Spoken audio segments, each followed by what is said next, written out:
Hello, everyone. It's me, Andrew. I'm here in my home in Ligonier, Pennsylvania. Um, so StreamYard is super glitchy today, and we had a storm come through, and it's yeah, it's been they're doing something different, and I don't know what they are trying to do. All destinations. Um, yeah, it's weird. I think they are trying to do something different. So, anyways, um, I tried to go on Instagram, but the computer must have went. Let me see if I can force quit. I can't. I don't know how to add Instagram once we get going. So, um, and anyways, the computer is down. It's a black screen. And let's see. I don't know. Hopefully y'all are doing well out there. I see Cheryl's watching. Howdy, Cheryl. I think now I can post a comment. I can post comments here. I don't know what's happening. But yeah. Hello. Hopefully you're having a good night tonight. It would not be um Mercury retrograde without some computer stuff. So there we go. Julie's watching. Howdy, Julie. Um, yeah, for some reason the computer is still not working. So I'm having to force quit a bunch of stuff, and then I'm gonna try to restart. It shouldn't affect y'all because I'm going on my phone.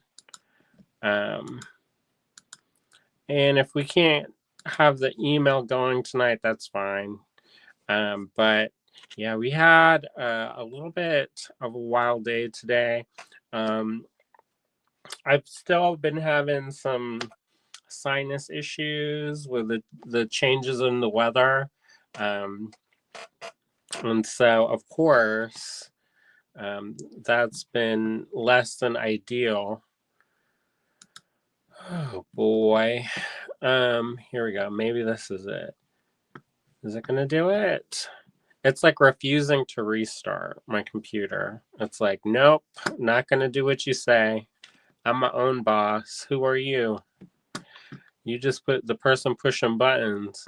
Yeah. So, anyways, it's not a big deal. We'll just go. Oh, there it went. I've been working on this for about 25 minutes now. So here we are. Maybe third time's the charm. Um, anyway, so hopefully y'all are doing well out there. I thought today we had a couple people ask me. I posted a teaser of me making um, the my Inspired by Reading book project, and so I had somebody say that they wanted to see how to do spiral stitch. So I'm gonna demo in the beginning some spiral stitch. So if you already know how to do it, then feel free to make along or hang out and chat. So we're gonna do that to start off of tonight, and then later in the evening, we have a bunch of really cool closeout gemstones and uh, gemstone closeout and glass closeout. So there's all kinds of goodies, some things that are really springy and delightful. I'm going to kind of extend a stay until William gets out of his class and can come. And then we'll jump into that because it's hard for me to do that like one-handed. Um, so that's good when he'll come. Julie says, "Oh yeah, I don't know how to do spiral." Yeah, it's one of the ones that I was the first stitch probably that I learned, like actually learned. And the reason why I learned it is because somebody brought in a repair for a purse, and it was a vintage 1920s beaded purse. and the strap was all spiral stitch. And so I had to teach myself how to do spiral stitch. Um, and I learned a lot of, um, so I taught myself from Dustin Winnikin's Getting Started with Seed Beads book. And also there was a local artist who I took classes with and eventually had come and teach classes at the shop. Her name was Dottie Westerfelt. She's unfortunately passed away. She passed away in 2020, but she's the one who really taught me how to do a lot of the stitches that I still use today. So I'll share that with all of you out there. So hopefully this can continue to grow and proliferate and, you know, uh, honor her memory. And there's a lot of different ways of doing it, but this is the way that I do it. So I'll show you that. We have a couple more folks watching. Lennis is watching. Hey, Lennis. Kimberly's watching. Hey, Kimberly. Susie's watching. Hey, Susie. So we are a little bit technologically inhibited today. Hopefully, y'all are not as inhibited as we are. Um, uh, if you didn't see William's post, he was up at the cottage. I had stayed up all night and was working. And so I tried to sleep through the storm today because I wasn't feeling really good. And so he was at the cottage and he took some videos of the hail that we got there. And I hope the car is okay because it looked like it came down a lot. So we'll have to go out and have a look at the car. I haven't really had a chance to talk to him because as soon as I got up, he was running to his pottery class. So we haven't really had a chance to conflab. So hopefully everything's okay with the car because that would suck if we had to go and like had to repair the paint job. This is you shut down your computer because of a problem. Yeah, correct. I do like this orange glow on my face. It makes me look golden. So maybe I will switch that to the background. Just leave that up. It looks like an instant tan. Anyway, so we've had a little bit of an interesting day today with technology.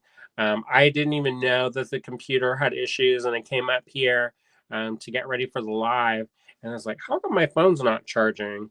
And then I realized that the power had gone out. And if not on the computer, on the power strip, because we have this great big power strip that's like a mini kind of like battery generator thing. And it must have been out long enough that the computer went dead because I had to restart it. And it's just not wanting to do. It's a black screen right now. So that's mildly distressing. Um, let's see. Vicky says Dustin was so much fun. You know, he's still around. He moved to Michigan. He's with Star right now up in Michigan, and just moved in there. So hopefully he'll get back into the crafting world because he was. I always enjoyed hanging out with him, and he was really when I was getting started in the publishing industry. He was really involved as an editor, an assistant editor for a bunch of the magazines that I worked for. So we used to email a lot. Kimberly says, I'm going to put all the Ceylon away then and we'll stitch along. Oh, good. We can bust that out later. Angela says, hello, friends. Your hair is so dainty. You should not have damage. Well, I hope not. It looked kind of like, I don't know if you can eat it, but it kind of looked like that pellet ice that you can get at certain restaurants. And it's like, maybe I put a dish out and let it fall in there and have a little treat. But I don't know about that. So, anyways, I missed it. I tried to sleep through it and had some really wild dreams. If you've ever tried to sleep through a storm, then you may know what I'm talking about, because it was like kind of in the dream, and I had like all kinds of weird dreams. So, um, yeah. And I think some of them are like pre-telling, because I'm about to see some of these people that I dreamed about. So we'll see how accurate, and hopefully we don't have another storm. How are y'all doing up there? What are y'all getting up to on this Wednesday? I saw Kimberly, she had posted in the Design Challenge group a really beautiful piece using one of my enamel pieces. I think it turned out really great. And you said that one of the pieces was knotted upside down. I didn't even notice, but I guess I didn't look hard enough, but I thought it looked really good. So it says verify clean my Mac. I don't know what that means. And maybe it's the app on that William has that he uses. I don't use this. Oh, it says do not disturb.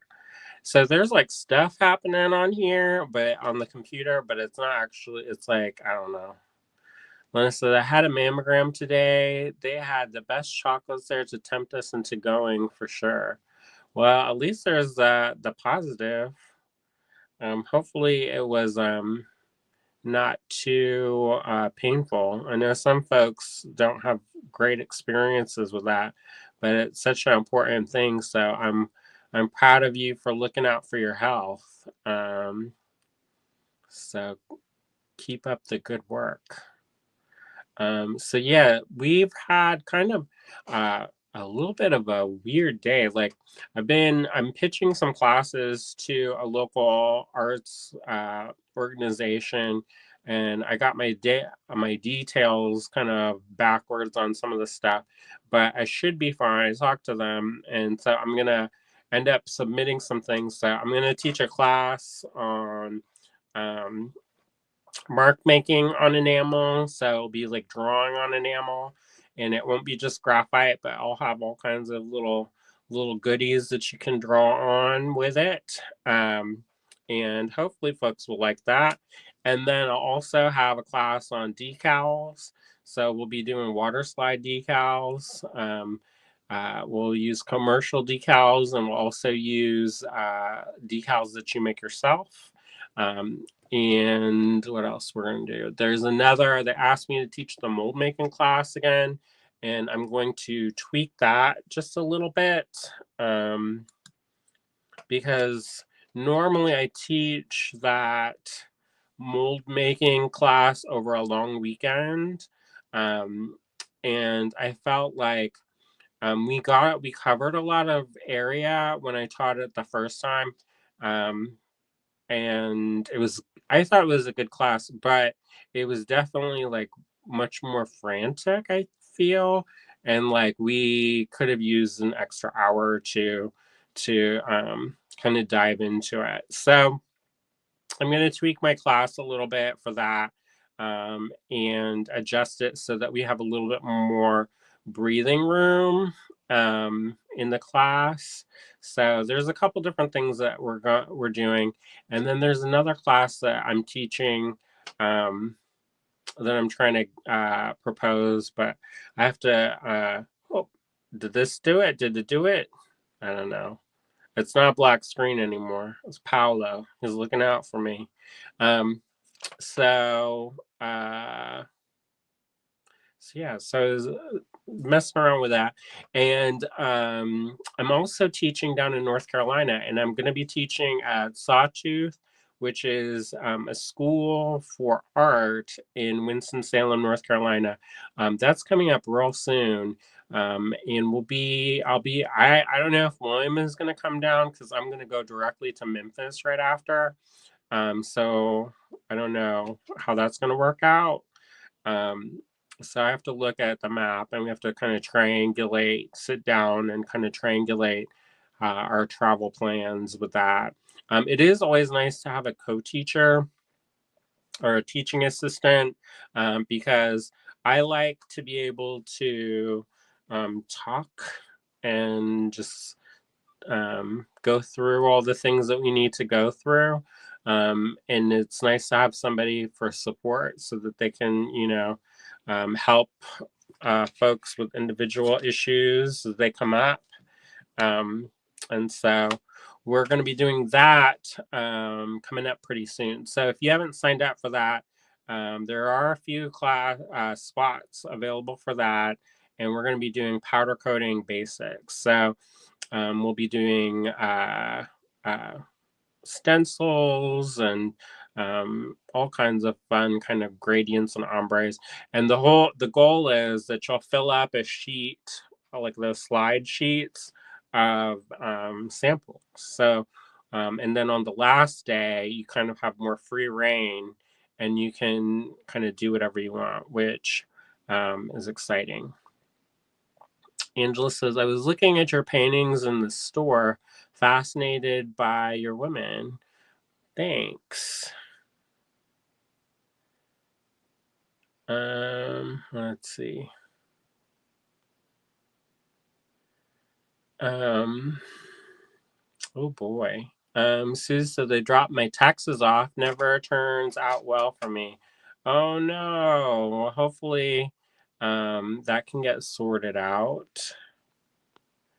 Also last night, we got the baggies. So I make artwork in all different sizes, and I probably should just stick to like a couple of sizes, because then we don't have to have like baggies for everything.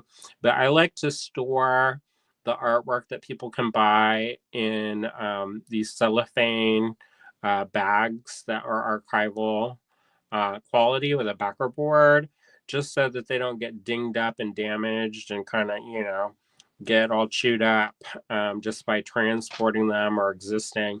So I spent part of the evening last night cutting down backer boards and stuffing things and writing a little thing that goes in, the insert that goes in. So that's one of my projects that I did last night.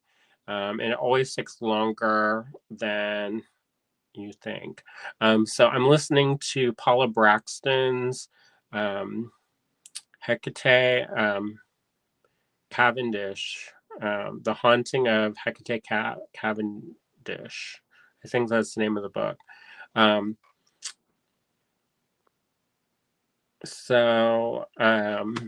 and then also I'm helping plan. So there's a couple different things. I'm also helping plan an exhibition that we're working on for Spark. So that is exciting. And I'm getting notifications from the group. So I'm trying not to look at them because, I'll wait until after the live to look at them. So that is one thing that we're working on. And it's going to be a really cool exhibition. We got the final word on our guest curator. So I'm really excited about that. I'm not allowed to say who it is yet because there's, I don't want to leak the secret before it comes out. And then I'm also helping to fundraise for Crafting the Future. So if you don't know who Crafting the Future is, it's a really wonderful organization that provides access to different craft schools for BIPOC people, particularly BIPOC youth. So it's a really great thing to gain access for people who may not have access otherwise. And I know sometimes people are like, well, why like specifically focus on that? Um, and really, I've been to different craft schools where I was the only brown person. And I know sometimes people are like, well, what does that matter?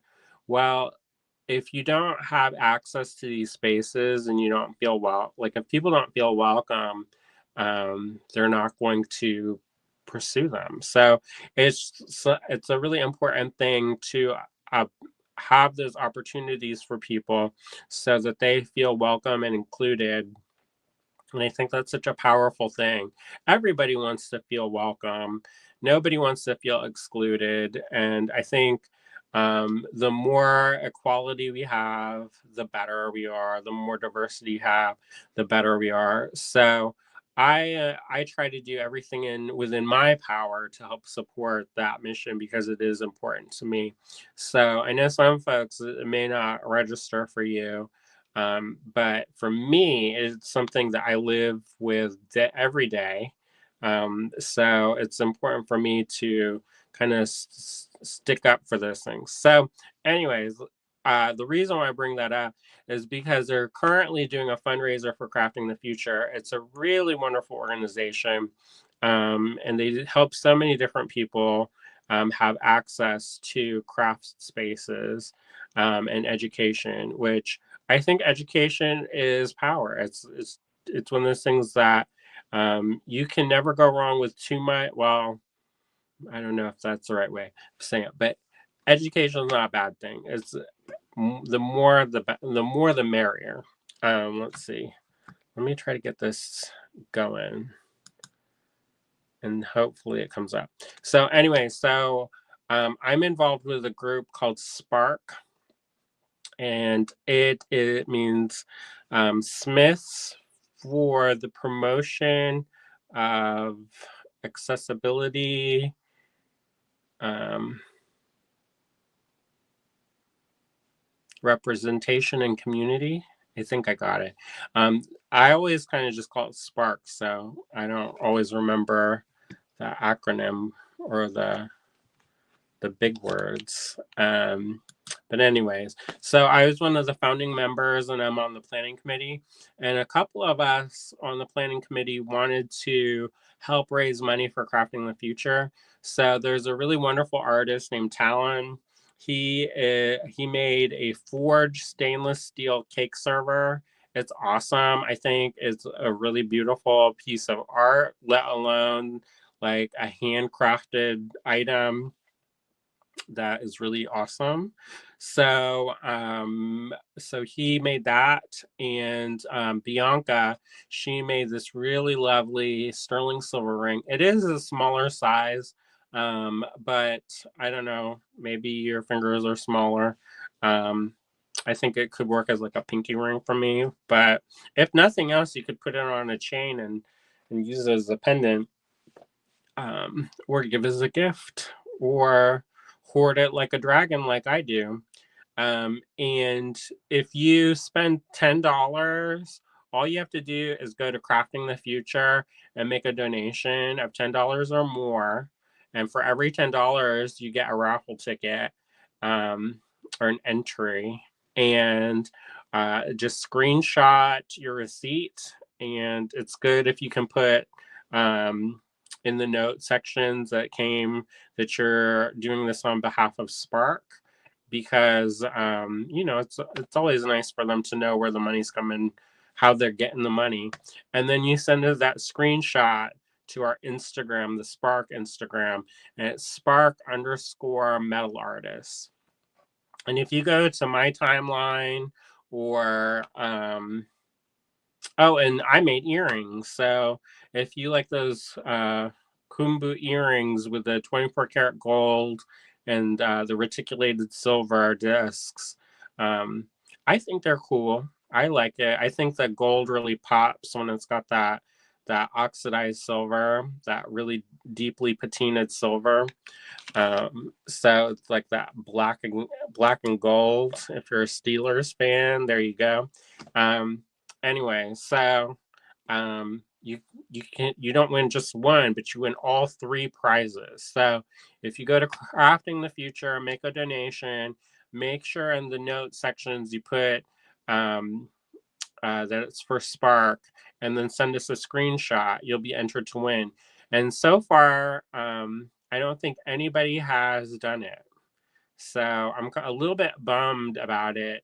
Not too much because we've still got time, but we've got about a week to go.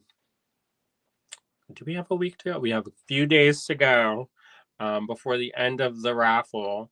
And I sincerely, sincerely hope that folks will take us up on this, because I kind of used favors to get them to donate stuff.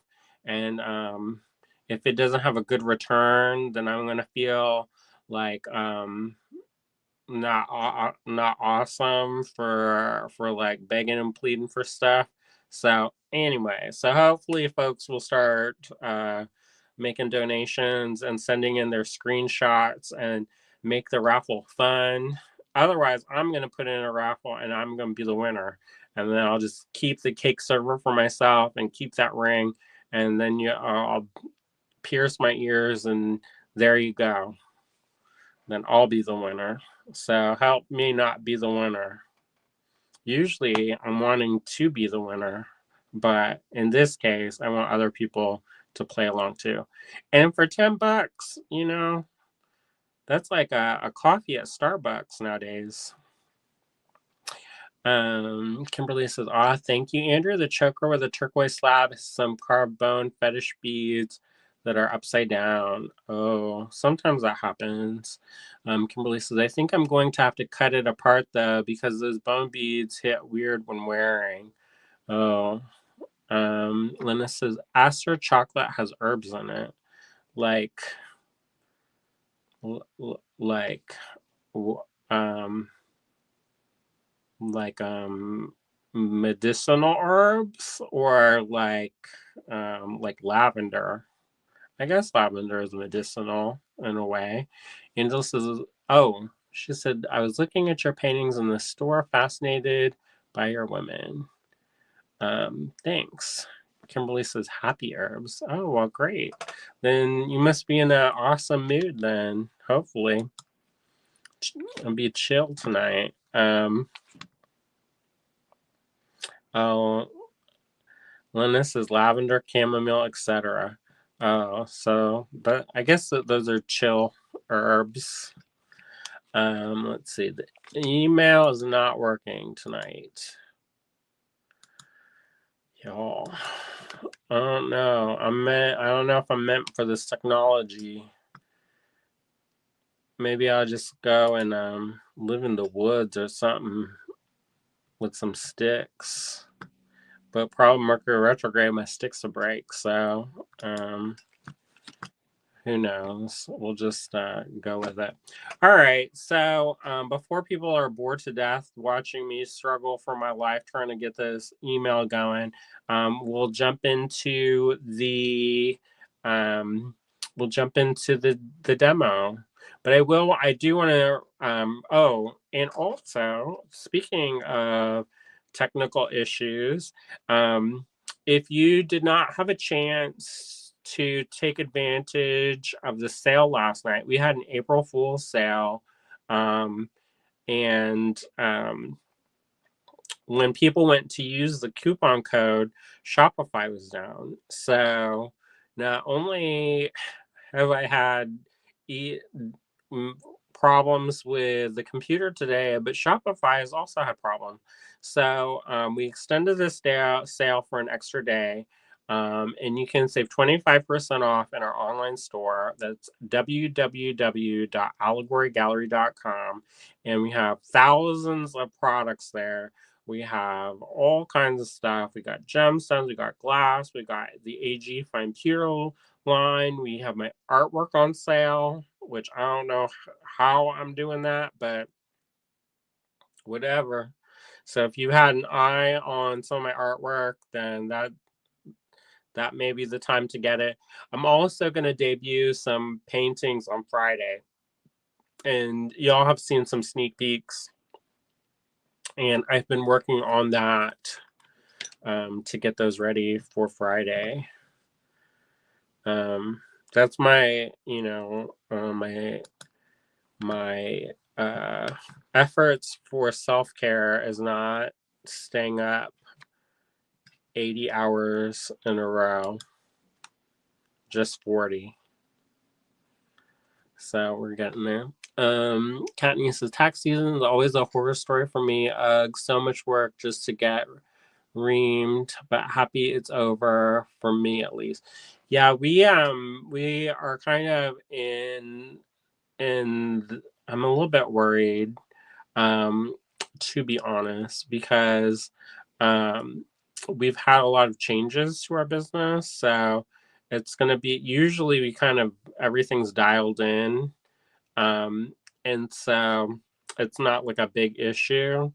But this year is going to be all kinds of wild because we moved the store and did stuff. And usually during a certain administration, our taxes have been higher for some reason. And so I'm not looking forward to that. So we're hopefully the paintings do well and people buy lots of them because usually we get a big bill historically. So I don't know how this year is going to look because we were closed for a couple months. But in 2024, we were closed from March to June, March, April, May, and most of June. So we were closed for almost 4 months. So we were working on fixing up the space in the Johnstown location. Dale's watching. She says, "Good evening. How is the weather there?" Watching from work. So we had hail, and then the power must have went out because when I tried to get going today, um, it was all kinds of messed up. I'm still not. I'm still not up and running. All right, here we go. All right. I got a couple, I don't know. There's some emails that I'm not going to look at because that's going to take some kind of brain power that I don't have. Katniss says best wishes on that. Yeah, fingers crossed. I don't know how it's all going to pan out because William lost his job because it burned down on Christmas. I don't know if y'all knew that. Some of y'all new people may not know, but on Christmas of 2023, his other job burned down. So we lost a third of our income overnight. And then a couple days later, my dad died. So it was like boom, boom, boom. Um, and so, yeah, 2024, we were kind of rebuilding everything and we moved the store from Ligonier to Johnstown. And there was just a lot. So it'll be interesting to see. I'm actually mildly curious to see how it all pans out. This year, I've been really good about keeping on top of the numbers and like running the numbers more frequently and being more active and kind of being a little bit more financially literate with our business. Because normally I just let William do it and take care of all that. But it's been interesting to see. And it does make me kind of like think about different strategies for us to keep going and kind of develop kind of plans of actions. So instead of kind of like reacting to the situations, I'm kind of being able to plan for the situations, which after 13 years in business, you'd think I'd already have that down pat. But we're learning and growing every day. So here we go. All right. So I'm going to flip the camera around and then we'll get started. How about that? Because our numbers keep going up and down. And I don't know. I hate to not have Instagram going because Charlie and Cindy are over there usually. And they usually hang out over there. But because the computer was down, I just don't know how to add that. So we'll just go from here. And so you're going to see the ceiling for a little bit.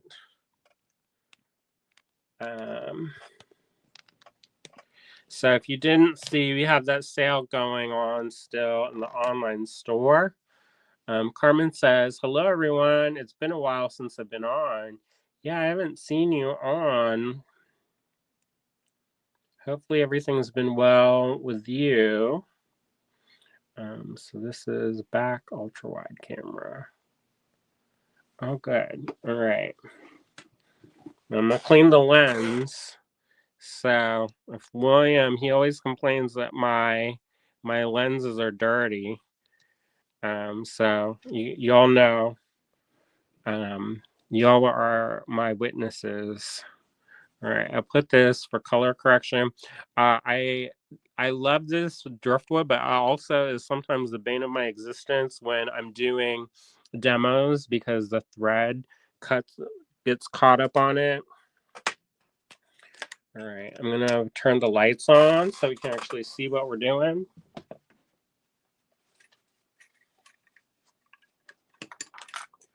I have a lot of projects that are in the works, so I hope y'all are as excited as I am.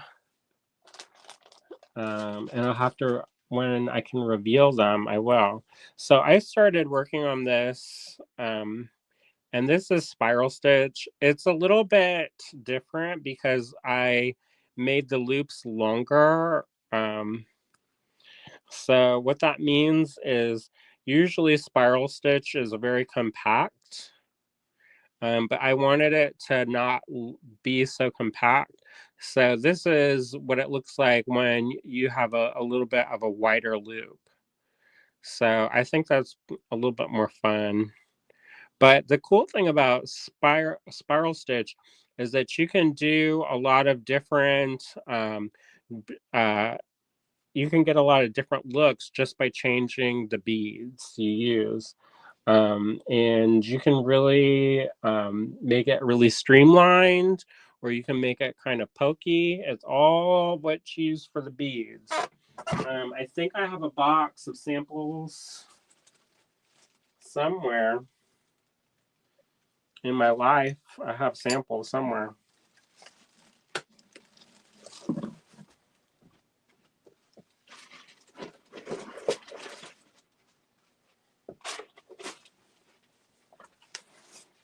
Here's some of my samples. Mostly unfinished projects. Did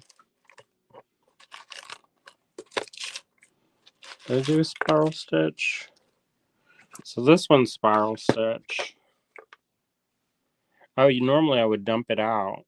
So this one is a little bit closer to the grain. So this is the same exact thing, but the beads are different. Look, see? Same exact thing, but the beads are different. So with traditional spiral stitch, you can see how it creates that kind of spiral. See it? And then if you change up the beads, then you can get it to be a little bit more bubbly looking. And I also can go back over through this and I can add beads in between. So I can go back through these holes and add little beads on top. I had this strand of like 2 millimeter or like 1.5 millimeter little coral rounds, but we might have sold it. And those would look killer on this. So if you read the book, then you may have noticed they talk about coral a lot, the blood of Medusa, as they say in the book. So, oh, here, this one is spiral stitch. This is again, same stitch, but the beads are swapped out. So with this one, I use check glass, these leaf spacers.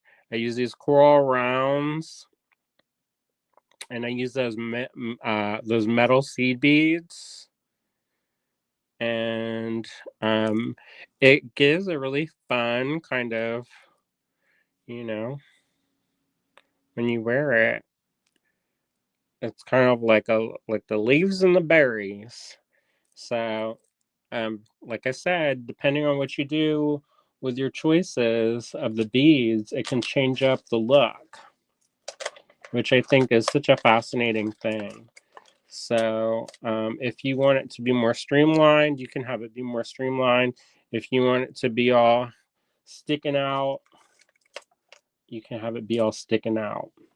So there you go. So I'm going to put this back in my box of samples. I have another box somewhere of spiral stitch samples. And like this, I don't even remember making this. Something zigzag. I have to look at my notes because I don't remember making that. And this thing, I don't remember making that. This thing, I don't remember making that. There was a summer where, for some reason, William was gone like a lot. And I was doing the lives every day. And I was doing tutorials every day. And so I made a bunch of seed beaded projects. So I have no recollection. Oh, look at this. Little dragon. Little dragon friend. Hey, dragon friend. That could be Indarna in that book, the fourth wing. All right. So I'm going to show you how to do that if you're curious about how to do that. Oh, look at this. I did that as a sample. All right. Anyways, I'm going to be digging through this box all night if I don't stop myself. So I'm going to get to it. All right. So let's see. Should I do a more bubbly looking one like this, or do y'all want more tight knit? You all can choose. Do you want tight knit or do you want bubbly? Bubbly, I kind of mean this got the more exaggerated lips. Same exact thing, it's just different beads. But I'll let y'all pick. Katney says, love the dragon. Thanks. That was a pattern from Bead Crumbs from Hawaii. She does brick stitch tutorials. Carmen says, I would like to see bubbly. Okay.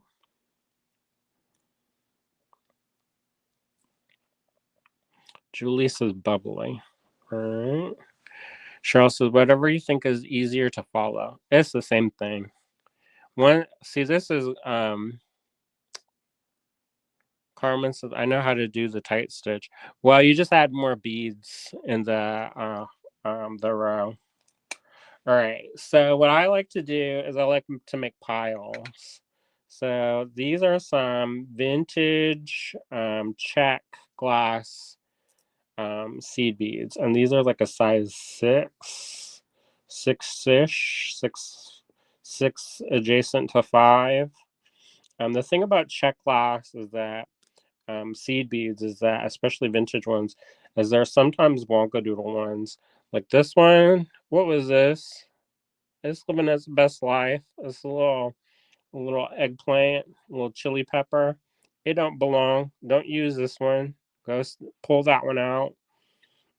You won't use as many of these as you think.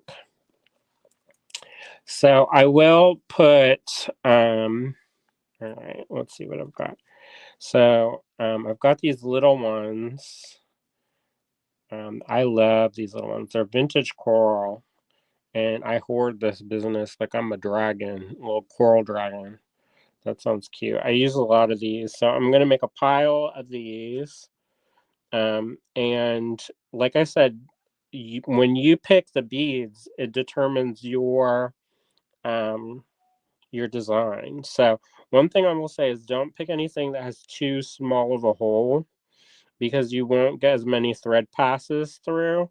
So there's some Indian cut stuff and Indian drilled beads. Maybe skip those for this project because if you go too if the holes are too small, you won't be able to get the thread in. So that's not useful to us. So I have the little one, and then I'm doing kind of like an ombre and like size ratio. So these ones are a little bit bigger, and I'm starting to run out of those. So I have to think about that in my life, my choices in life. Um, I think I have another strand of those slightly bigger ones, but we'll use all those up. And actually, well, I won't pull all of them just yet. Now this one, we don't, this lighter color, we're not going to use as many of these. And you can use all one color, or you can use variations of color. You can make your own self stripes.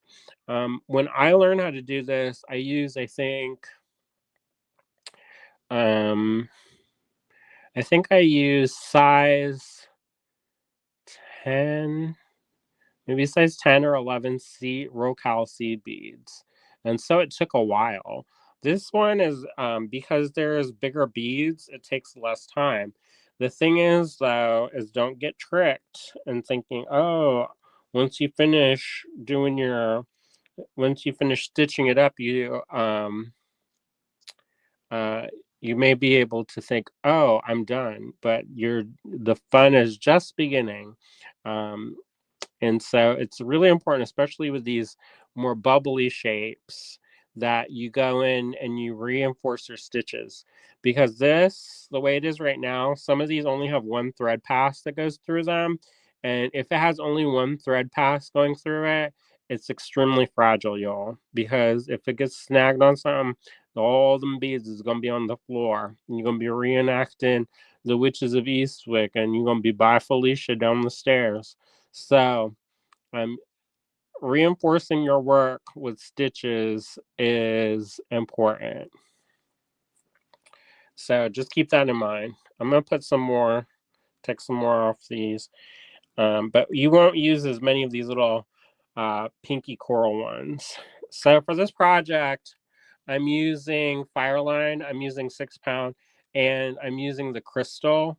Depending on the beads you use, if you use transparent beads, just be mindful that you'll be able to see through your beads. So if you're working with a clear bead, like you're gonna do like this Winterfest, if you don't want to see the thread, use the crystal. If you want the thread to become a design element, use the darker thread. They also come in colors. You can also dye the thread. Um, so there's a lot of options for creating really unique and individual looking projects. So if that's something that you're interested in, that's another design element. So the beads you pick, that's a design element. The thread you use and the color of thread, that's also a choice that you can make. And so the reason why I'm talking about this is because a lot of times people think, oh, it's just a stitch, whatever, but it's a foundation stitch. So that means that the way that you use the beads will determine the look of your piece, and you can really customize it and make it unique. And one thing I will say is that when you get going, the first little bit is going to look like somebody chewed up some bubble gum and spit it in your hand, and you're like, what is this little bead nugget troll thing? And you just have to put that out of your mind and keep working. And the more you work, and the more you build up that tension with a thread, and the more of the pattern you get going, the better it becomes, because then the pattern develops. But at first, the tension's going to be all wonkadoodle, and you're going to be struggling for your life, and you're going to be like, what's happening? What did I do wrong? And you just have to keep working. And as you keep working, it kind of sorts itself out. So just be mindful of that when you ever start. I always say, this act of faith to get going on the beating, because a lot of times everything's super wavy gravy and the tension's loosey goosey, and it don't want to fit right, and it's like, what am I doing? And then once it gets going, then you're like, oh, relief. So there you go. All right, so Fireline 6 pound. Got my little cutter. I'm gonna cut off a little longer than one wingspan. I usually say I only do one wingspan, but I'm gonna go a little bit longer than that, and I'm just gonna be careful about not getting tangled up.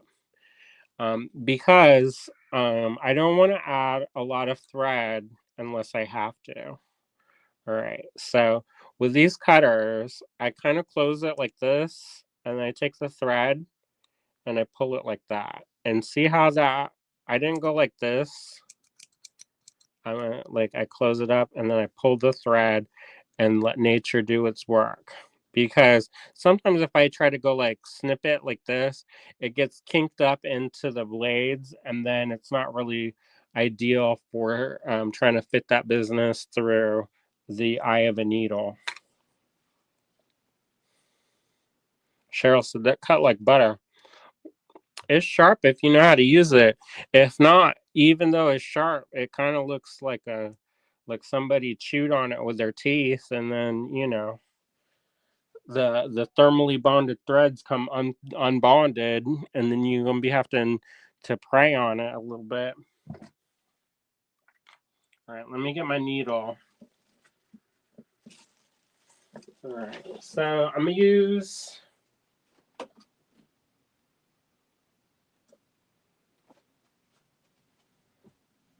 Let me get thinner one.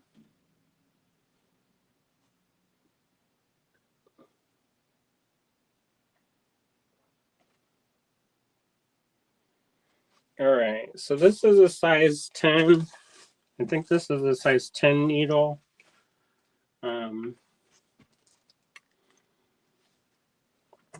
And it's a long needle, a beading needle. So I'm just going to thread this up. Now, when I'm threading my needle, one of the things I'm doing is I'm not putting the thread into the needle, the eye of the needle. I'm holding the thread stationary, and I take the eye of the needle and I put that over the thread. And that you're gonna be like, what's the difference? The difference is that you have a little bit more control, and because you have a little bit more control, then it's easier. One time I watched a demo and the person was struggling for like 45 minutes to string up their needle. And I was like, ooh, ooh, ooh. It was painful to watch because they were getting kind of frustrated, but then they were trying not to lose their cool. But I could tell that she wanted to cuss so bad. All right, I'm going to use this bead. It's just a random bead. I'm going to string this on and I'm going to pull it down close to the end. I'm going to give myself about 4 or 5 inches extra.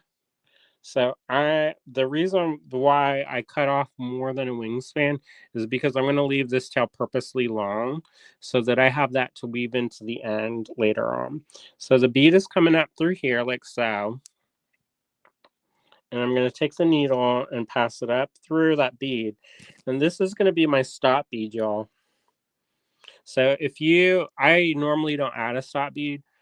For myself, I just kind of wing it and I just control my tension with the end of the thread. But if you're just starting out, add a stop bead. It's relatively easy to pick out at the end. I just don't like to pick it out. So I normally, in my own practice, I don't usually add a stop bead. But if you're just starting out, save yourself the frustration and add that stop bead. All right. So let's get cooking with the gas, y'all. All right. First thing, this is the size 6 seed bead. And we're going to string up 4 of these. See that there? There's 4 of them. You can pull that all the way down until you get to the bottom there. See? 1, 2, 3, 4. All right. Next thing we're going to do is pick up one of these little ones, little baby one, this friend, then this friend.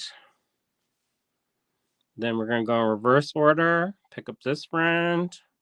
We're going to pick up this friend.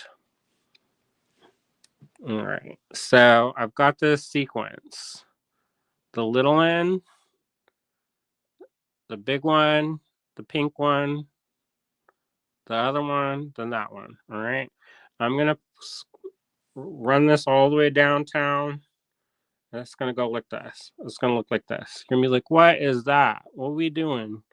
Well, next thing we're going to do is we're going to come down. We're going to go up through 1, 2, 3, 4. So go from the bottom to the top, and we're going to pull that. All right.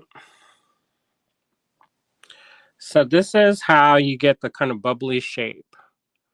Is you pick one that's going to create that kind of bubble.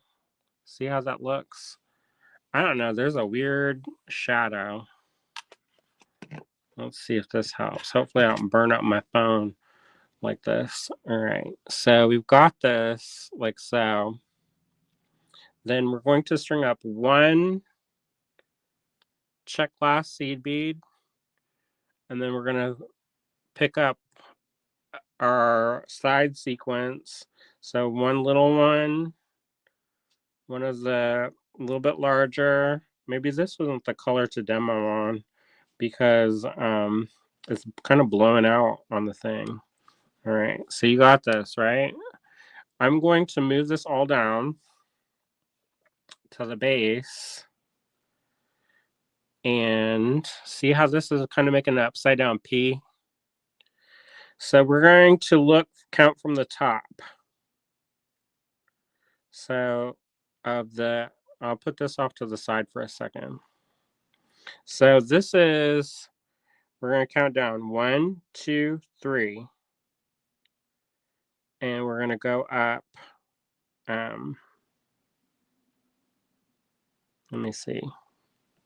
What are we doing? We're going 1, 2, 3, 4. We're going to go skip this bottom one. So we're going to go up. Are you doing this with Andrew? What? I don't know. So this is 1, 2, 3, 4. All right. So I'm going to skip this bottom bead and go up through those beads like so. All right. And then I'm going to pull. Now, here's the tricky part. So we want to make sure that when we're adding the beads, we're always making the rows on the top because it's very easy to get this tangled, and then you'll get this like the loop can sometimes be on this side or this side. You always want to be on the left side of the row that you're adding. So I'm going to do that again so it makes sense. So I'm keeping that tension pretty tight. These ones have great big holes, so it's okay. If you're working with delicas, don't make it too tight, because if you do it too tight, then it's not going to always be ideal. So I'm going to pick up one of those size 6, and then I'm going to do my side sequence. So one little one little bigger one pink one, and then reverse. So does that make sense when I say reverse? So that's your sequence. Whoop. So I'm going to pull this down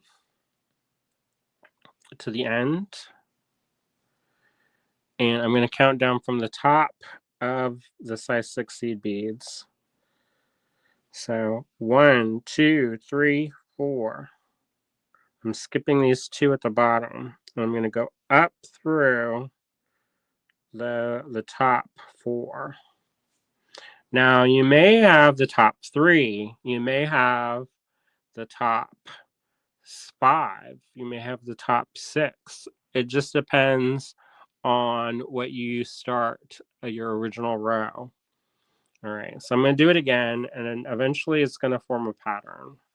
So it's sort of doing it now, but it looks better when you can kind of see it. All right, so one of the 6s, one of the little ones, one of the little bit bigger ones, one of these pink ones, and I'm going to do the reverse so that it's even. And I'm going to have to hope that I have another strand of that, because we won't get very far with this demo otherwise. All right, so this one, 1, 2, 3, 4. We're going to count down and then go up through the top 4. All right.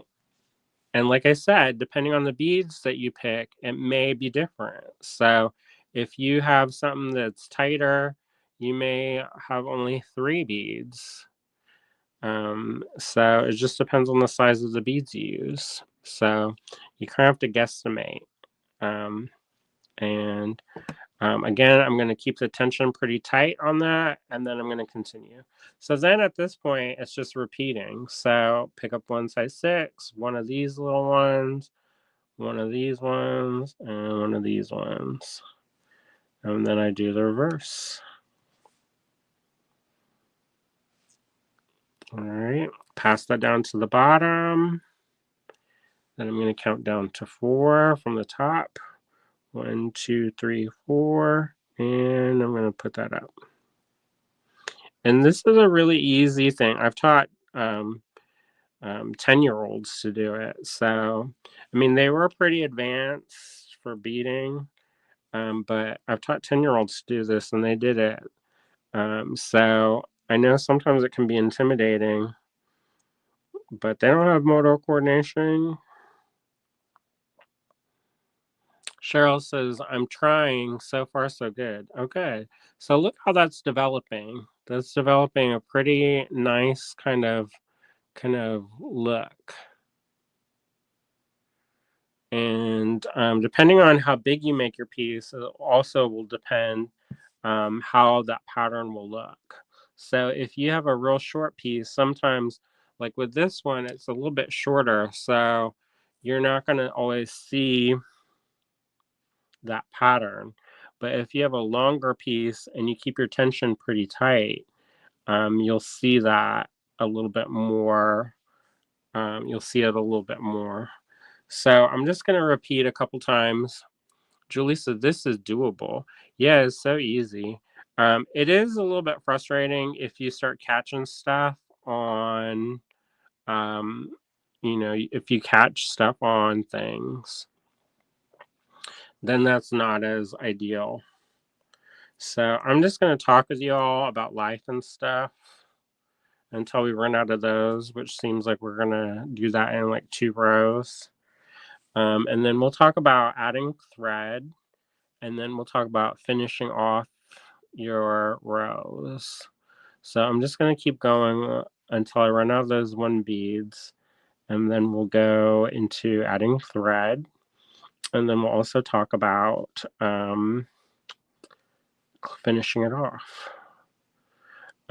So a lot of times with this, it's most of the time with seed beading, the trick is tension. Like if you have really loose tension, you're going to have a lot of frustration. If you have too tight tension, you're also going to have frustration.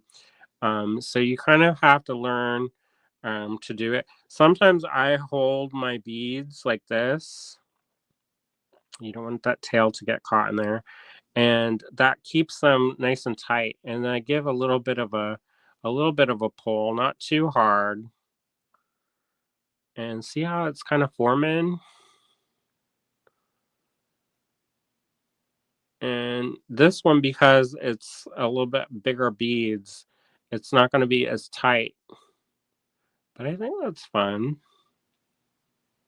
All right, I think this looks better than this one actually. So I don't know, I did the same thing. So anyways, that's life.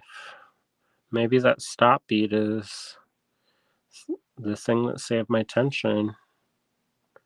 What? Take my own advice? Who does that? All right, so just repeat. Julie says, I love it.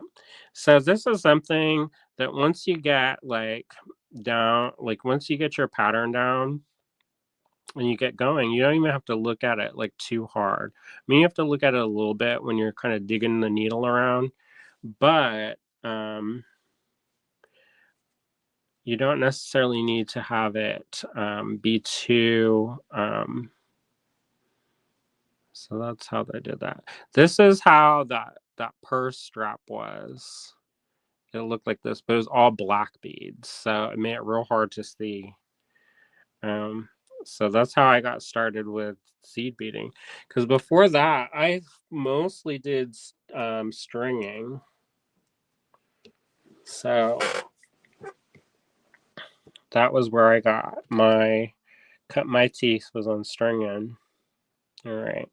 So I'm going to, this is the last of these ones. So from there, I'm going to show you how to add thread, and then we'll show you how to finish this off. So eventually you're going to run out of thread. And when you do, you're going to have to add thread. I maybe probably should have left some of those.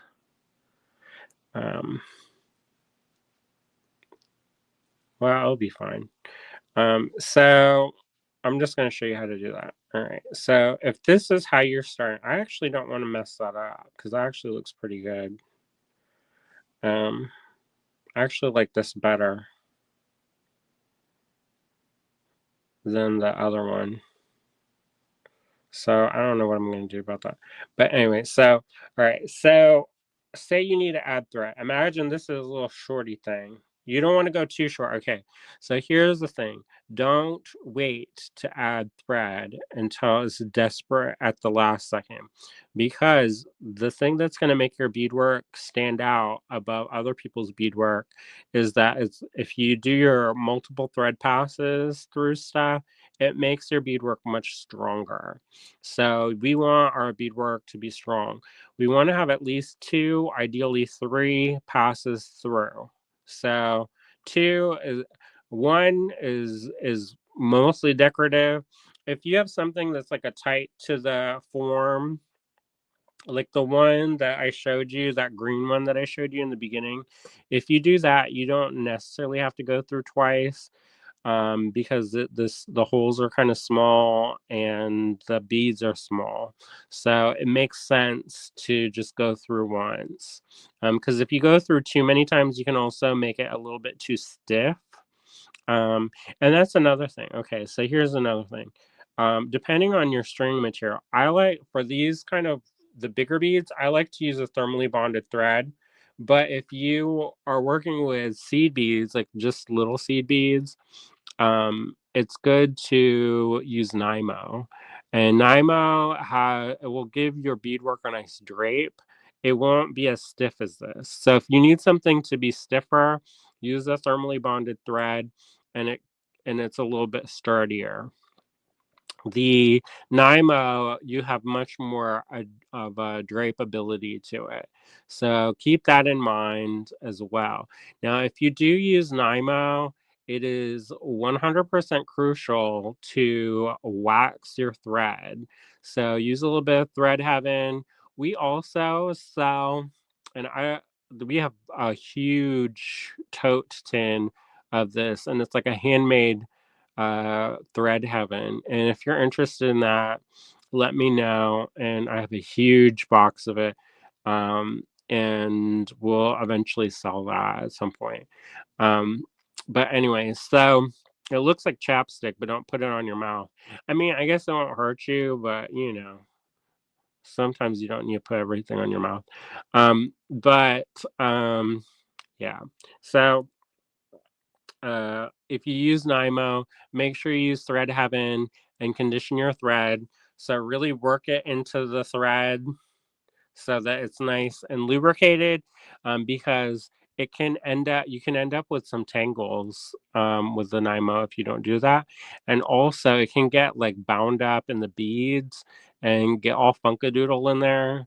So it's good just to really massage that into your thread. It's called conditioning your thread. And if you're working with Nymo, then I recommend doing that. All right. So if you're going to add thread, we're going to have to use some imagination because I don't want to waste this thread. So hold your thread and create a tail. You want your tail to be at least 4 or 5 inches long. And this is so that you can weave this back in. If you make a little short stubby thing, then if you tug it, it's going to pull off and it's going to come loose. Take 2 fingers and place your thread over your fingers like so. You're going to wrap the thread around. You're going to push this up through there, and you're making a slip knot. See that? Did you see how I did that? I'll do it again. So 2 fingers, wrap it around, and then you're going to go over, you're going to divide that circle in half, pull it up through the loop, and tighten it. All right, you got your slip knot. All right, once you have your slip knot on your new thread, and just imagine I cut this off, but I'm not going to cut it off because I don't want to waste it. I'm going to take the needle and go through the slip knot and pull it to the base. All right. Now this is where it gets kind of tricky. I'm gonna have to hold this down with one finger,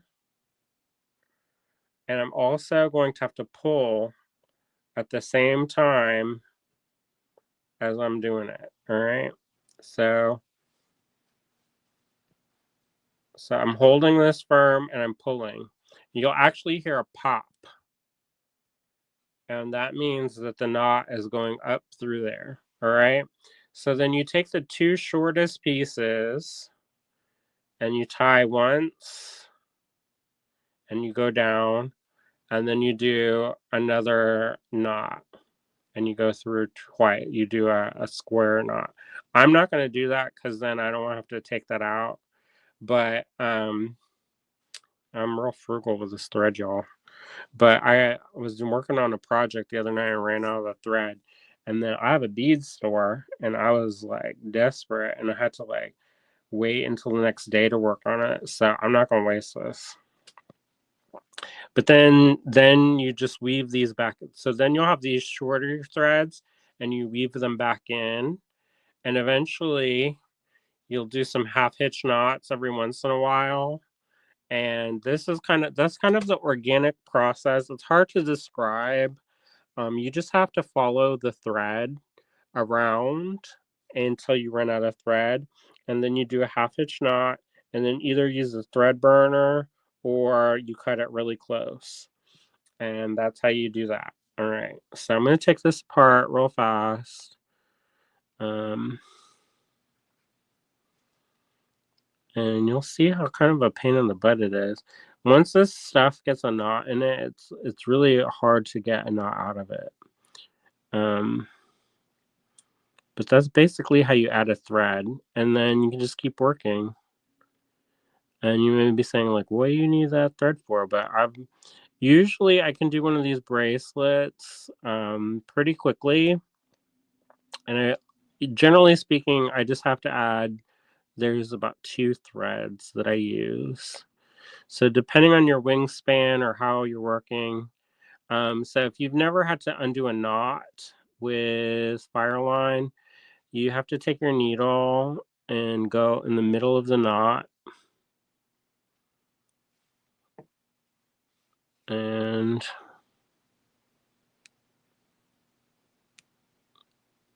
take it out that way. Once this forms a knot, it's good that it doesn't fall out, but it's also, if you end up getting a knot, it's kind of a headache to try to undo. So just keep that in mind when you're working so that you don't accidentally make more work for yourself. All right, so I'm going to take my needle off and then pull this off. And then that pulls right out. All right. So when you get down to the end, here's the thing. You have a couple different choices. So let's pretend that I finished my piece. So I may take this apart and redo it because I kind of like this tighter weave a little bit better. But all right. So say that we got to the end here. And so you're going to want to sew this into something. All right. So this is the end of your thread. You're going to thread this up, thread your needle up. I split this. Look at this. See that? How it's split? That's a pain in the butt.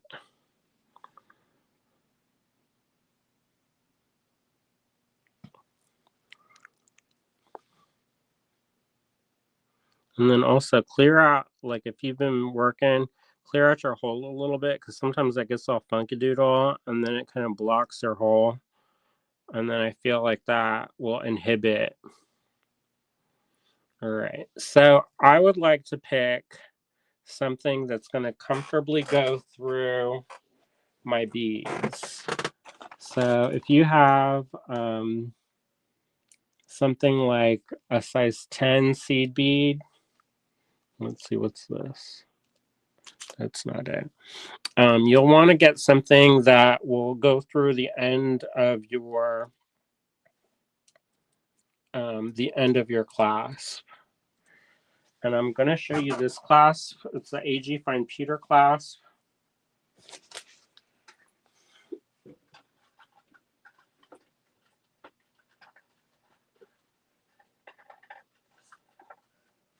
The swirly clasp. I think that'll look good. And then I also need some itty bitty ones.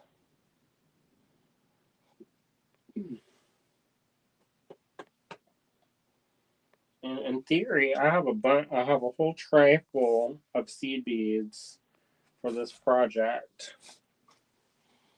And I'm looking for a size 10, 10 aught.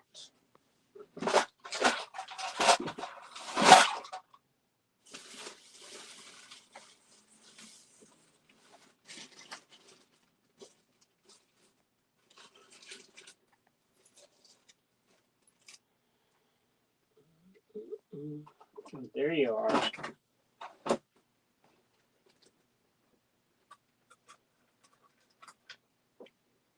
Well, I'm going to use this for demo purposes, and then we'll just have to live life. I've got this old CB. Those are vintage.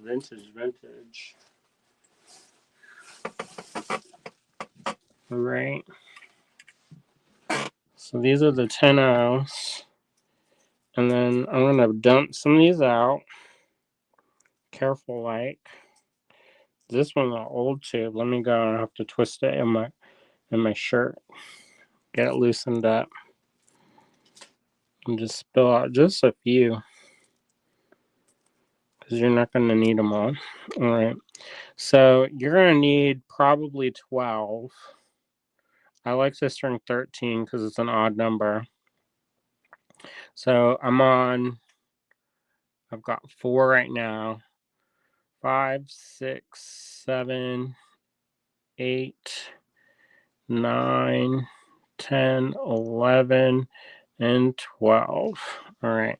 So the thing is we're going to push this down. Hopefully that doesn't, and it's going to be the end right there like that. And then we're going to take one of the ends of our clasp, and has to comfortably fit over those seed beads. So you go back through this size 6, and it forms a loop. Now here's the danger zone. So I'm gonna show you something. So if you make that loop too small, if you make that cream colored loop too small, and your beads are your toggle bar is smack dab at the end of this like so, and there's not enough give, then this bar won't be able to bend. And if the bar won't be able to bend, it will not be able to fit through the it won't be able to fit through the other side of the closure. So when you're tying a half-hitch knot, when you're tying a half-hitch knot, I call them anchor knots. You take your needle and you go underneath the main thread bridge, and then you go back through that loop, and then you tie it. and pull tight. Then I like to go down another bead and do another one before I go jumping up. So you should not be able to see the thread. I mean, if you look close, you'll see it, but if you see exposed thread, usually that's a weak spot. So then I go up through those two size 6 seed beads and I go back through my loop. And sometimes what I'll do is if I'm going one way, then I go the other direction just so that it has like it's equally distributed throughout. But I mean, that's just a, I don't know if that's a real thing or if it's just like a superstition thing, but that's how it goes.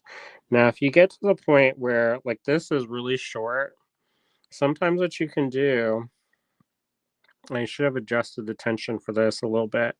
So this I messed up. You want to make sure your tension's a little tighter than that. You can kind of fix that sometimes by going through multiple times. It kind of eats up that space, but I should have pulled a little bit tighter on that tension.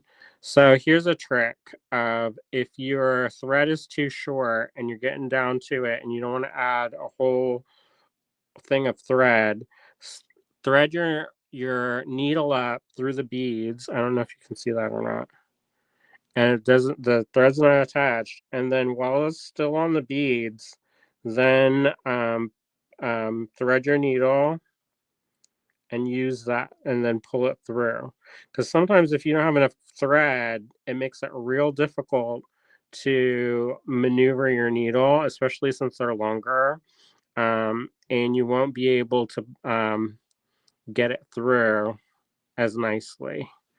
So then you can just pull it through. And then you can make sure that your tension's nice and tight. And then you can just sew this in a couple ones.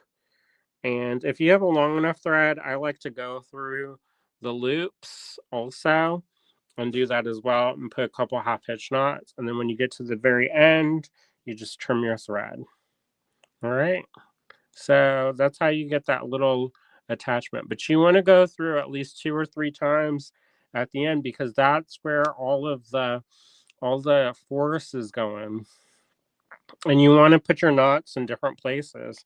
So if you put your first little half inch anchor knot on the first one, then you'll want to go down to the second one and do it there, or the third one or the fourth one, or go down really far, and you can go all the way through the bottom of it if your thread's long enough.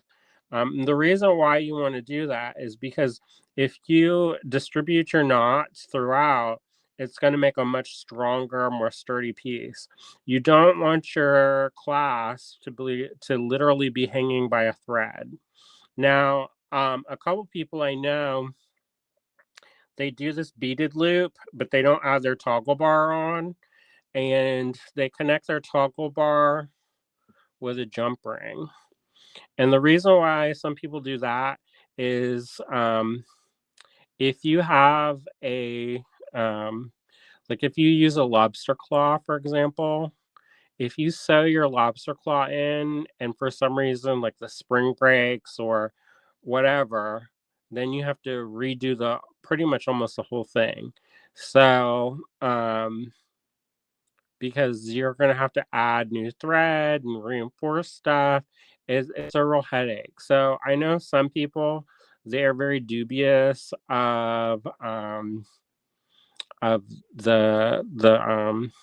mechanical elements that they didn't make. So what they'll do is they'll make this beaded loop without the toggle bar, and then attach toggle bar or a lobster claw or whatever using a jump ring.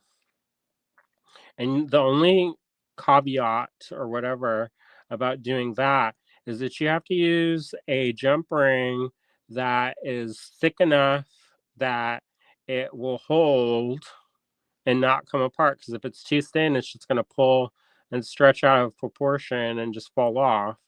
That's one thing. And number two, you're going to want to have one that's not going to slip in between the thread and rub on the thread. Because if it rubs on the thread, like the bare thread, what's going to happen is over time, that's going to create a weak spot, and that's where the bracelet's going to break. So, or the necklace or whatever you're doing.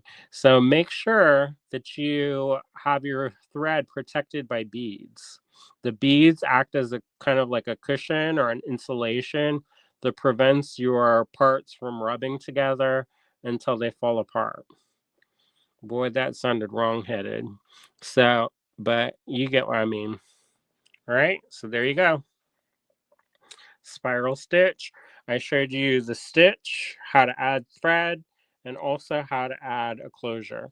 Now you will, and I also showed you very minimally how to weave stuff in. But basically, you just take your thread and your needle and you go back through. And there you go.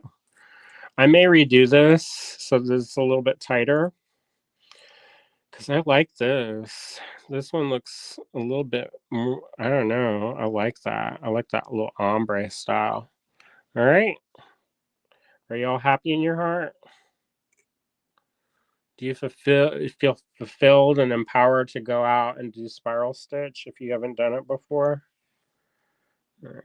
I am going to put these in a little baggie and play cleanup time. And that way there's not all these random threads everywhere. Cheryl says, happy, happy, thank you. Yeah, thank you. Hopefully y'all will enjoy that. Now, like I said, it just depends on the beads that you use for your you can change up your design completely by your bead choices. And you can have stuff that looks really like spiny by using like those long daggers. And you putting that as like the middle bead. I did one and it was done with seed beads, size 8 seed beads, and then the middle there were magatamas, and so it looked like this really kind of spiny, kind of organic-y, kind of like sea creature type thing, which I thought was pretty cool. Angela says fulfilled. Thank you for the tutorial. Well, I'm glad that folks seem to like it. And I'm going to put these away. And then hopefully William is on his way. And otherwise, we're going to kind of hang out until he gets back. My worry is that if the road gets closed, because sometimes that 7-Eleven South trees go down on it, and then you have to take this long circuitous route to get home. So that's less than ideal. All right. So who's gonna try doing the spiral stitch? Is anybody gonna try to do the spiral stitch or is doing it now? I think also you can get in there. I can show you a variation real quick. All right. So say I hate to run this because I like this. I want to keep this one going. I'll demo on this one because I might take this apart. All right. So say you get where you're done and you want to embellish it a little bit more. Say you're like, oh, that's not enough. It needs more beads, more flavor. This is not enough. So the way that you can do that is that blooming thing then split. I'm gonna trim that off. It's gonna sass me. I'm gonna sass it right back. And it says spiral stitch is one of my favorite stitches. I've made countless bracelets and some necklaces. Mine is 4 inches long so far. I use 11/0 and 8/0s. Oh, good. So you're halfway there to a bracelet. Almost. All right. So here's a variation. So say you want to have even more. You're like, that's not enough. I want more. So what I'm going to do, I'm going to tie this into a knot real quick at the end. so it's not constantly moving. And then what I'm going to do is I'm going to take these little pearly ones, and I'm going to go back up through my little side piece. I'm going to go up through one bead, string one of these, go through the next bead, pick one of these up, go through, and then I'm going to go back through. This makes it take a lot longer, so it's not as immediate, but it is something that you can do to really kind of make this a little bit more fancy. So if you don't want it to be plain, then that's how you do that. All right, then you go back up through the loop and you go into the next row, and then you repeat. So basically you're going through the beads and adding these little beads in between those. And the reason why I'm doing this instead of just adding this is that it changes the shape of the arc of the bead, and it looks like it's studded. So if you use like a Silverline clear, it looks like it's got like dewdrops all dripping around it. Does that make sense? So this is a little bit like a part 2 of this stitch. Now, if you see a bunch of thread, you have to go back up through that and then just pull it a little bit tighter or adjust the angle that you're coming through. And I'll finish a couple rows of this, and then you'll see, after you see a couple rows, it does look pretty good. And every time I do it, I'm like, oh, that looks so good. And then I always forget to do that if I as like an option.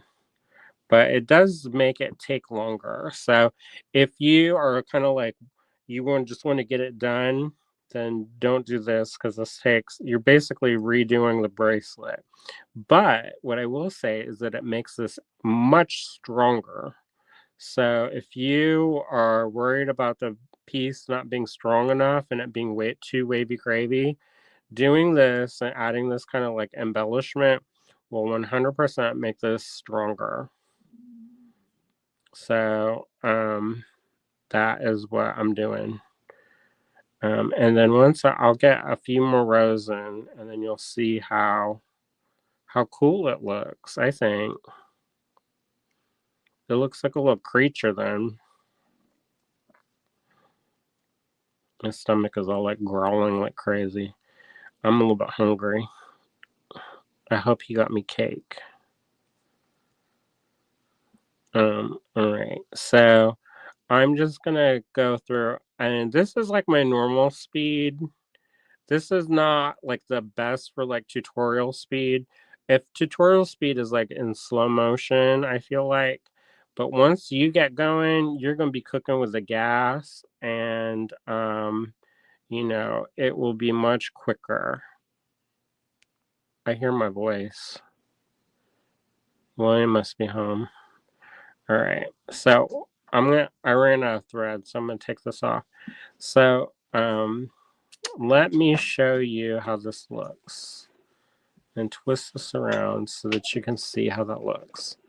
So this, I'm studying the outside of this with that. See how that looks?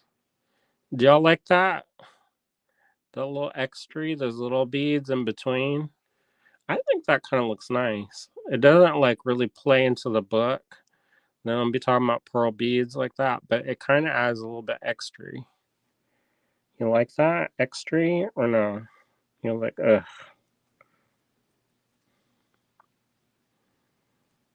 Julie said that is super cool. Part of this, I think, why it's as bubbly as it is. Let me see if I got this right. I may have messed up. That is 100% possible. Let me twist this tighter. Hello, William. Hello, everybody. How was your class? Good. I made 6 new things. Holy smokes. You're on fire. One is a little wonky, but I kind of liked it, so I kept it. We'll see how it comes out. I like the wonky sometimes. And then I brought home 6 new things, but one of them's already taken. How? My teacher liked it so much she wanted to trade with me. Oh, nice. So I traded her for this. Oh, that looks nice. And she wants this. Oh, nice. That's Gertie. Hello. Hello. So this is how it looks if you make this real tight. Look at that. Cheryl says, "Hey William, did you bring home some snacks? We're working hard here." I did bring home some pudding cups. Oh, good. But I need something for my teeth. Crunchy. That's gonna have to be the food. That's not crunchy. Yeah. I guess it makes the pasta al dente. Those vegetables are crunchy. All right. Let me go putting what you show. What? Show your pots. What? But did you like that little variation? I don't think I've ever shown that. Michelle, you're here. Now you see it. Have you been? You're a seed beater. I didn't do. Somebody else asked to see this. I got a moment to get on. I just got a moment to get on. See how that is? Doesn't that look good? It kind of looks like a mess, but that's all right. Your daughter's crying for you. I know. I have to go out and hug her and eat pudding. My stomach's like hungry. Mine too. It's like talking and speaking in tongues. All right, I'm gonna clean this up. I try to keep everything a little bit organized. Let's do it. When I was with this stuff, but I kind of gave up. That's okay. We had a few after claims I got to look for, but okay. Can you give me one of them little bags? But look at this little chili pepper. Thanks. All right. I hope. And again, if you make any of it, show it in the design challenge group. We'd love to see. We always like to see what y'all are getting up to, especially if you're using components from us. I know some people are like, not all the beads are from you. That's okay. They can't all be, well, they can be. I mean, it's preferable. Here goes. You can tell it. No. As long as you use something from us. Mm-hmm. Now, if you're promoting somebody else's business and using our platform to do that, that's wrong. Then I'd be like, maybe not. Maybe I might hit delete on that one. Right. Give a little warning. No, I'll just delete it. That's warning enough. You should know better. You should know better. See, that's what the hunger makes me do. I know. Look at you. My mouth. I've been good, William. Getting mouthy now. I've been good all night. Has he, everybody? Correct, I have. He'll answer for you. They all said yes. They all said yes. You've been on his best behavior. Oh. Did he clean this lens? Okay. Look at Gertie. Say hi, Gertie. So cute with those big eyes. She's like, what the heck is going on? Oh, so how's everyone doing? Good, you gotta support your family. How's everyone doing out there? Are we on Instagram or not? What's going on over here? She's been so loving today, Tallulah. She's a sweetheart. She's been cuddling me. Are we on Instagram? Not on Instagram.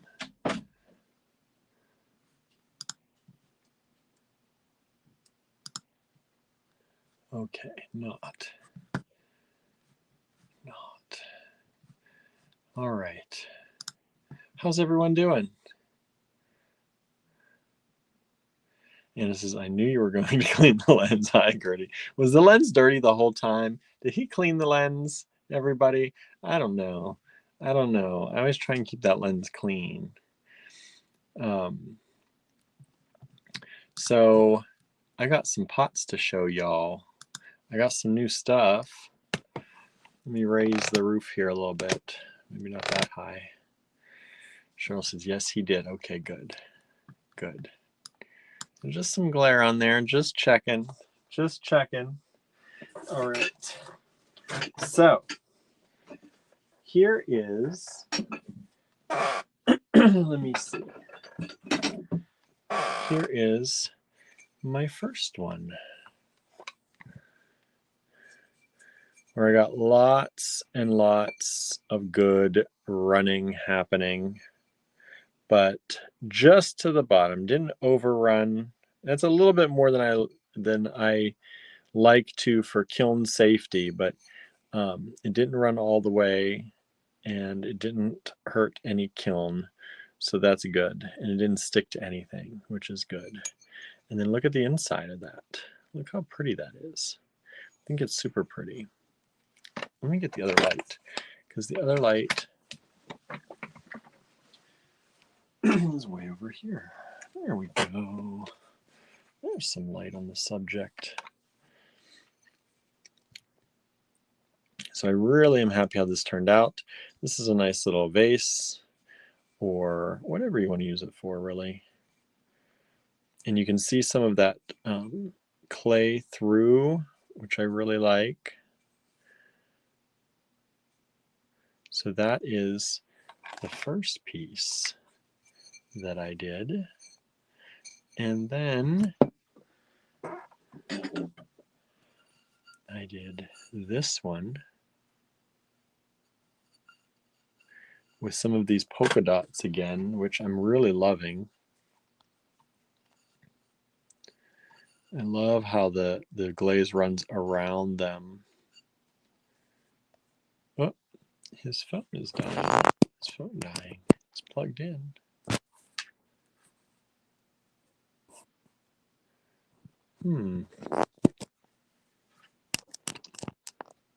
Let's see here. That's not good. He said this cord was wonky sometimes. Okay, it says it's charging now. So then I did this one with all these polka dots, and I love how, again, the clay shows through some of that. I did it in stripes, so you still see some of the clay through and down here.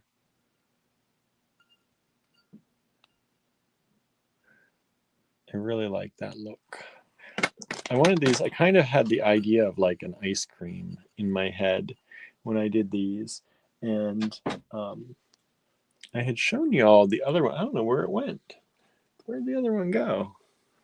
I brought home the other day that was like this. This one? Oh yeah, that one. So this is part of the same. Don't worry, I ate the pudding. You ate that pudding real quick? Mm-hmm. So these three are a little serious. Are a little blanking out things. So these three. Is there a way to switch phones? Maybe. Here's your phone. Let me jump into this.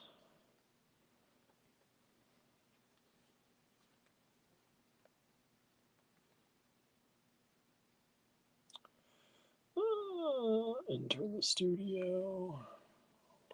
Get this kind of set up. One moment, everybody. We'll be right back. Are you? Okay.